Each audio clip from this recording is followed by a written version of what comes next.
Good evening. Good evening all. June 19-ാം തീയതി വായന ദിനം. വായിച്ച പുസ്തകങ്ങളിൽ ഏറ്റവും കൂടുതൽ സ്വാധീനിച്ച പുസ്തകം ഏതാണെന്ന് ചോദിച്ചു. ബ്രിയാൻ ട്രേസി എഴുതി വളരെ മനോഹരമായ ഒരു പുസ്തകം ഈറ്റ് ദാറ്റ് ഫ്രോഗ്, മലയാളത്തിൽ ആ നവനിയിൽ തിന്ന് എന്ന് പറയും. വളരെ മനോഹരമായ പുസ്തകം.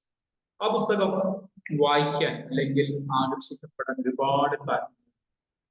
ആദ്യമായി ഞാൻ ആ പുസ്തകത്തെ പറ്റി അറിയുന്നത് ഒരു യൂട്യൂബ് റിവ്യൂ വഴിയാണ്. പ്രൊക്രാസ്റ്റിനേഷൻ എങ്ങനെ ഓവർകം ചെയ്യാം എന്നുള്ള 21 മനോഹരമായ ടെക്നിക്കുകളാണ് ബ്രിയാൻ ട്രേസി അതിൽ പറയുന്നത് എന്നാണ് ആ പുസ്തകത്തിന്റെ ഒരു റിവ്യൂവിൽ കണ്ടത്. അതുകൊണ്ട് തന്നെ പ്രൊക്രാസ്റ്റിനേഷൻ ഒരുപാട് ചെയ്യുന്ന ഒരാളായിരുന്നു. തീർച്ചയായും ആ പുസ്തകത്തെ തേടി ഒരു യാത്രയാണ്. അവരൊക്കെ അന്വേഷിച്ചു. ആ പുസ്തകത്തെ പറ്റി ആർക്കും വലിയ ഐഡിയ ഇല്ല. എറണാകുളം DC ബുക്സിലും ചോദിച്ചു, കിട്ടിയില്ല. പിന്നീടാണ് HNC ബുക്സ് എന്നാണ് ആ പുസ്തകം. ആ പുസ്തകം കിട്ടിയ ഉടനെ തന്നെ ആദ്യം തന്നെ ഇയാളുടെ ക്വാളിഫിക്കേഷൻ നമ്മൾ അങ്ങനെയാണ്. ബ്രിയാൻ ട്രേസി എന്ന് പറയുന്ന ഒരു വ്യക്തിത്വം എന്താണ് എന്നുള്ളതായിരുന്നു ആദ്യം.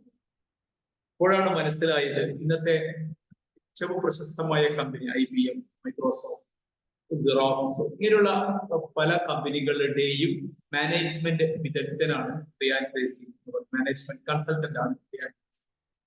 പിന്നീടാണ് ആ പുസ്തകത്താളുകളിലൂടെ പോയപ്പോഴാണ് ബ്രിയാൻ ട്രേസി എങ്ങനെയായിരുന്നു, എന്തായിരുന്നു എന്നൊക്കെ മനസ്സിലായി. ഹൈസ്കൂൾ വിദ്യാഭ്യാസം കംപ്ലീറ്റ് ചെയ്തു, കോളേജ് വിദ്യാഭ്യാസം പൂർത്തിയാക്കാതെ ഒരു സാധാരണ കൂലിപ്പണിക്കാരനായി ജീവിച്ചു, കപ്പലിലും ഒക്കെ ജീവിച്ചു. പിന്നീട് എപ്പോഴും അദ്ദേഹത്തിന് ഒരു സ്പാർക്ക് തോന്നുകയാണ്, എനിക്കും ജീവിതത്തിൽ എവിടെയെങ്കിലും എത്തണം. ഇങ്ങനെ ഡയറക്റ്റ് സെയിൽ ചെയ്തു. പിന്നീടാണ് അദ്ദേഹം ഗോൾസ്, ലക്ഷ്യങ്ങൾ എഴുതി വെക്കണം എന്നുള്ള ബോധത്തോടു കൂടിയാണ് അദ്ദേഹം ജീവിതത്തിൽ. പിന്നീട് അദ്ദേഹം പറയുന്നത്, അദ്ദേഹത്തിന്റെ എല്ലാ പുസ്തകങ്ങളും ശ്രദ്ധിച്ചാൽ മനസ്സിലാകും അദ്ദേഹം ലക്ഷ്യങ്ങൾ എഴുതി വെക്കേണ്ടതിന്റെ പ്രാധാന്യത്തെ പറ്റി. ഈറ്റ് ദാറ്റ് ഫ്രോഗിലും അദ്ദേഹം നമ്മളോട് സംസാരിക്കുന്നത് ആ തവളയെ തിന്ന് എന്ന് പറയുമ്പോൾ അദ്ദേഹം നമ്മളോട് പറയുന്നത് തവള എന്നറിയാം ഒരു സാങ്കല്പികം, അതായത് നമ്മുടെ കർമ്മം അല്ലെങ്കിൽ നമ്മുടെ ജോലി, അതിനെ പറ്റിയാണ് അദ്ദേഹം തവള എന്ന് ഉദ്ദേശിക്കുന്നത്. 2 തവളയെ മുന്നിൽ കിട്ടുകയാണെങ്കിൽ ഏറ്റവും വൃത്തികെട്ട തവളയെ ആദ്യം കഴിക്കണം എന്നാണ് ബ്രിയാൻ ട്രേസി പറയുന്നത്. ഇതിൽ വൃത്തികെട്ട തവള അദ്ദേഹം ഉദ്ദേശിക്കുന്നത് നമുക്ക് പ്രയാസപ്പെട്ട ജോലികൾ, നമ്മളൊരു മനുഷ്യ സഹജമായ ഒരു ഇതാണ്. നമ്മൾ എന്ത് ചെയ്യും? ആദ്യം ഈസി ജോബുകളൊക്കെ നമ്മൾ ചെയ്യും, പ്രയാസപ്പെട്ട ജോലികൾ നമ്മളൊക്കെ മാറ്റി. പക്ഷേ ചിലപ്പോൾ ഈ ബുദ്ധിമുട്ടോ അല്ലെ പ്രയാസപ്പെട്ട ജോലികൾ വളരെ ഇമ്പോർട്ടന്റ് ജോബുകൾ. ഈ ഇമ്പോർട്ടന്റ് ജോബുകൾ ചെയ്യുമ്പോഴായിരിക്കും നമുക്കത് കിട്ടുന്നുണ്ടാവുക. നമുക്ക് ഒരുപാട് പ്രതിഫലവും നമ്മളുടെ ആ പ്രൊഫഷനിൽ നമ്മളുടെ പേരും പെരുമയും ഒക്കെ വർദ്ധിക്കുന്ന ചിലപ്പോൾ ഈ ജോലികൾ ചെയ്യുന്നുണ്ടായി. പക്ഷെ പലപ്പോഴും നമ്മൾ ചെയ്യാറ്, നമ്മൾ പല പ്രയാസപ്പെട്ട നമ്മളുടെ നമുക്ക് ഇമ്പോർട്ടന്റ് ആയ പല ജോലികൾ നമ്മൾ മാറ്റി വെക്കും. ഈസിയായ ജോലികൾ നമ്മൾ വേഗം ചെയ്യും. 2 തവളയെ നിങ്ങൾക്ക് കിട്ടുകയാണെങ്കിൽ തീർച്ചയായിട്ടും വൃത്തികെട്ട തവള ആദ്യം കഴിക്കണം. ഇതിനർത്ഥം കുറച്ച് പ്രയാസമുള്ള ജോലികൾ നമ്മൾ ചെയ്യണം എന്ന് പറയും. പിന്നീട് അദ്ദേഹത്തിന്റെ ആദ്യ അധ്യായങ്ങളിലൊക്കെ പറയുന്നത് നമ്മൾ തവളയെ ഫിക്സ് ചെയ്യണം. ഏത് തവളയാണ് നമ്മൾ കഴിക്കേണ്ടത് എന്നുള്ളത് ഫിക്സ് ചെയ്യണം. അതിന്റെ അർത്ഥം നമ്മളൊരു ഗോൾ സെറ്റ് ചെയ്യണം. നമുക്ക് എവിടെയാണ് ജീവിതത്തിലേക്ക് പോകേണ്ടത്, അതിന്റെ ഒരു ലക്ഷ്യം ഫിക്സ് ചെയ്യണം എന്ന് അദ്ദേഹം നമ്മുടെ ആ ലക്ഷ്യം ഫിക്സ് ചെയ്താൽ അതിന്റെ കുറച്ച് സ്റ്റെപ്പുകളൊക്കെ അദ്ദേഹം പറയുന്നുണ്ട്. അദ്ദേഹം ഇതിനെപ്പറ്റി ബ്രോഡായി ഗോൾസ് എന്ന് പറയുന്ന ഒരു പുസ്തകവും കൂടി എഴുതി. ലക്ഷ്യത്തിനെ പറ്റി വളരെ ആധികാരികമായി സംസാരിക്കുന്ന ബ്രിയാൻ ട്രേസിയുടെ തൂലികയിൽ നിന്ന് തന്നെ വന്ന ഒരു പുസ്തകമാണ് ഗോൾസ്, ലക്ഷ്യങ്ങൾ. അതിന്റെ ഡീറ്റെയിൽ ആയിട്ടുള്ള കാര്യങ്ങൾ പറയുന്നുണ്ട്. അപ്പൊ ആദ്യത്തെ അധ്യായങ്ങളിൽ അദ്ദേഹം സംസാരിക്കുന്നത് നമുക്ക് ഏത് തവളയാണ് തിന്നേണ്ടത് എന്നുള്ളത് ആദ്യം ഫിക്സ് ചെയ്യണം എന്ന് പറഞ്ഞു. രണ്ടാമതായിട്ട് അദ്ദേഹം ഒരു ടു ഡു ലിസ്റ്റ് ചെയ്യേണ്ടതിന്റെ പ്രാധാന്യത്തെ പറ്റി പറയുന്നു. അതിൽ ആ ടു ഡു ലിസ്റ്റ് ചെയ്താൽ മാത്രം പോരാ, നമ്മളെല്ലാവരും ടു ഡു ലിസ്റ്റ് ചെയ്യുന്നവരായി. ഇതിൽ അദ്ദേഹം പറയുന്നത് ടു ഡു ലിസ്റ്റ് ചെയ്താൽ മാത്രം പോരാ, ടു ഡു ലിസ്റ്റ് ചെയ്യുമ്പോൾ അത് നമ്മൾ അതിനെ കാറ്റഗറൈസ് ചെയ്യണം എന്ന് കൂടി പറയും.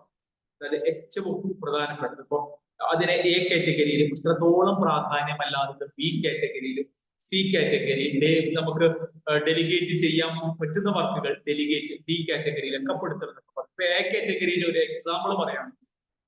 ഇപ്പൊ ഞാനൊരു അക്കൗണ്ടന്റ് ആണെങ്കിൽ ഇപ്പം എനിക്ക് ചിലപ്പോൾ income tax department GST department എന്തൊക്കെ നോട്ടീസ് വന്നിട്ടുണ്ടെങ്കിൽ അത് ഭയങ്കര ഇമ്പോർട്ടന്റ് ആയ സംഭവം. ഇതിന് ഞാൻ എന്ത് ചെയ്യണം? A കാറ്റഗറിയിൽ ഫസ്റ്റ് പ്രിഫറൻസ് കൊടുക്കണം. ചിലപ്പോൾ മാനേജ്മെന്റ് ചില റിപ്പോർട്ടുകൾ ചോദിച്ചിട്ടുണ്ടാകും, അതിനേക്കാളും ഇമ്പോർട്ടന്റ് ആയിരിക്കാം പുറത്തുനിന്നുള്ള ഡിപ്പാർട്ട്മെന്റുകൾ ചോദിച്ചു. അപ്പോൾ രണ്ടും ഇമ്പോർട്ടന്റ് ആണ്. അതിൽ ഏതാണ് ഫസ്റ്റ് ഇമ്പോർട്ടന്റ് എന്നുള്ളത് അങ്ങനെ പ്രയോറിറ്റൈസ് ചെയ്ത് ജോലി ചെയ്യാൻ വേണ്ടി പ്രയോറിറ്റൈസ് ജോലി ചെയ്യുമ്പോൾ നമുക്ക് മനസ്സിലാവും നമുക്ക് എല്ലാ ജോലികളും വളരെ സ്മൂത്ത് ആയിട്ട് നമുക്ക് ചെയ്യാൻ വേണ്ടി പറ്റും എന്ന് പറയുന്നത്. പിന്നീട് പാരറ്റോ പ്രിൻസിപ്പിളിനെ പറ്റി പറയുന്നുണ്ട്, 80-20 പ്രിൻസിപ്പിൾ. അതിൽ അദ്ദേഹം വളരെ മനോഹരമായിട്ട് പറയുന്ന ഒരു കാര്യം, നമ്മളുടെ ജീവിതത്തിൽ നമ്മൾ ചെയ്യുന്ന 80% ജോലികളും, അതായത് 20% നമുക്ക് റവന്യൂ നേടിത്തരുന്ന ജോലികളാണ്. 20% ജോലികൾ നമ്മൾ നേരത്തെ അതിന്റെ തുടർച്ച തന്നെ പറയാം, വളരെ ഇമ്പോർട്ടന്റ് ആയ ജോലികൾ 20% ജോലികളാണ് നമ്മുടെ 80% റവന്യൂ നമുക്ക് നേടിത്തരുന്ന ജോലികൾ. നമ്മളോട് പറയുന്നത് ആ 20% ജോലികൾ നമ്മൾ കണ്ടുപിടിക്കണം. നമ്മുടെ 80% റവന്യൂ നമ്മളിലേക്ക് കോൺട്രിബ്യൂട്ട് ചെയ്യുന്ന 20% ജോലികൾ നമ്മൾ ഐഡന്റിഫൈ ചെയ്ത് അതിൽ ഫോക്കസ് ചെയ്യുകയാണെങ്കിൽ നമ്മൾ ജീവിതത്തിൽ വളരെ നല്ല വിധത്തിൽ നമുക്ക് ഒരുപാട് സമയങ്ങളും ഉണ്ടാകും. അതുപോലെ തന്നെ നമ്മൾ നമ്മുടെ പ്രൊഫഷണലായാലും ജീവിതത്തിലായാലും നമ്മൾ വിജയിച്ച വ്യക്തികളായി മാറും ഓർമ്മിപ്പിക്കും. അതേപോലെ തന്നെ ഇതിൽ വളരെ മനോഹരമായ സംഭവമാണ്, തുടങ്ങുന്നതിന് മുമ്പ് നന്നായി ഒരുങ്ങുക. അതൊരു എക്സാമ്പിൾ പറയുകയാണെങ്കിൽ, ഇപ്പൊ നമ്മൾ പലപ്പോഴും മാറ്റി വെക്കാനുള്ള ഒരു റീസൺ അദ്ദേഹം പറയുന്നത്, നമ്മൾ പലതും തുടങ്ങാൻ പോകുമ്പോഴാണ് അതിനെന്തൊക്കെ കാര്യങ്ങൾ വേണം എന്നുള്ളത് നമ്മൾ ആലോചിക്കുന്നത്. ഒരു ഉദാഹരണം പറയുകയാണെങ്കിൽ, നമുക്കിപ്പോ ഒരു സാമ്പാർ വെക്കണം എന്ന് കരുതും. സാമ്പാർ വെക്കാൻ്റെ അന്ന് ആ ടൈം ആയിരിക്കും നമ്മൾ ചെക്ക് ചെയ്ത് ചിലപ്പോൾ സാമ്പാർ പൊടി മിസ്സായിരിക്കും വാങ്ങിയിട്ടുള്ളത്. അപ്പൊ നമ്മൾ എന്ത് ചെയ്യും, നമ്മളത് പ്രൊക്രാസ്റ്റിനേഷൻ നാളത്തേക്ക് മാറ്റി വെക്കും. ഒരു എക്സാമ്പിൾ ആയിട്ട് നമ്മളിപ്പം അത് വെക്കേണ്ടത് നമ്മൾ ഓൾറെഡി നമ്മൾ ഇന്നലെ വൈകുന്നേരമേ അത് തീരുമാനിച്ച് എല്ലാം ഒരുക്കി വെച്ചിട്ടുണ്ടെങ്കിൽ നമ്മൾ ഇന്ന് സാമ്പാർ വെക്കൽ മാറ്റി വെക്കും. അതേപോലെ തന്നെ നമ്മളൊരു ജോലി, നാളെ ഞാൻ ഈ ജോലിയാണ് ചെയ്യേണ്ടത് നമ്മൾ ഫിക്സ് ചെയ്യുകയാണെങ്കിൽ ഇന്ന് വൈകുന്നേരം ഓഫീസിൽ നിന്ന് വിടുന്നതിന് മുമ്പ് നമ്മൾ അതിന്റെ ഫയൽസും പേപ്പേഴ്സും ഒക്കെ സെറ്റ് ചെയ്തിട്ടാണ് നമ്മൾ ഓഫീസിൽ നിന്ന് മാറുന്നത് എങ്കിൽ തീർച്ചയായിട്ടും നമ്മൾ നെക്സ്റ്റ് ഡേ ആ ജോലി ഒരിക്കലും മാറ്റി വെക്കില്ല. നമ്മൾ എന്ത് ചെയ്യും, പിറ്റേന്ന് ഓഫീസിൽ വന്നാൽ തന്നെ നമുക്കറിയാം നമ്മുടെ മുമ്പിൽ ആ ഫയൽസും കാര്യങ്ങളൊക്കെ ആയിട്ട് ഉണ്ടാവുക, തുടങ്ങും, അത് മാറ്റി വെക്കില്ല. വളരെ മനോഹരമായ സിദ്ധാന്തങ്ങളിലൂടെ തന്നെയാണ് അദ്ദേഹം കണ്ടുപോകുന്നത്. ഈ പുസ്തകം വായിക്കുമ്പോൾ നമുക്ക് തോന്നും, ബ്രിയാൻ ട്രേസി നമ്മളെ കണ്ടിട്ടുണ്ട്, അല്ലെങ്കിൽ ഇത് എന്നെ ഉദ്ദേശിച്ച് മാത്രം പറഞ്ഞതല്ലേ, ഇതിലുള്ള ചില ചിന്തകളിലൂടെയൊക്കെ ഈ പുസ്തകം നമ്മളെ കൊണ്ടുപോകുന്നുണ്ട് എന്നുള്ളത് വാസ്തവമാണ്. അതേപോലെ തന്നെ ഇതിൽ വളരെ മനോഹരമായി തോന്നിയ പുസ്തകം സ്ലൈസ്, വളരെ മനോഹരമായ പോയിന്റാണ്, slice and dice the task.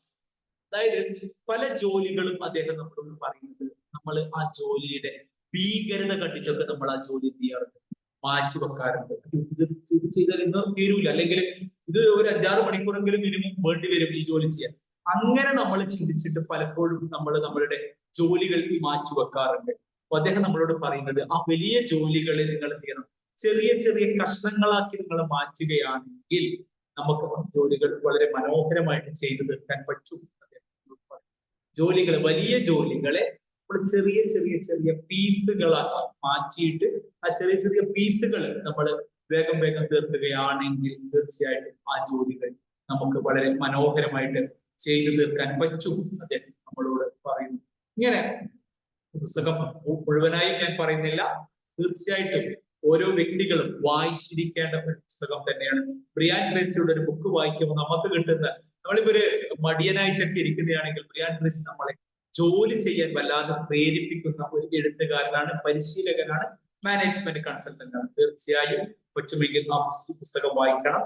എല്ലാവിധ ആശംസകളും നേരുന്നു. പ്രൊക്രാസ്റ്റിനേഷൻ ഒക്കെ മാറ്റി വെച്ച് നമ്മൾക്ക് കിട്ടുന്ന സമയത്തെ നമുക്ക് ഫലപ്രദമായി ഉപയോഗിക്കാൻ പറ്റട്ടെ എന്ന് ആശംസിച്ചുകൊണ്ട് നിർത്തുന്നു. Thank you very much.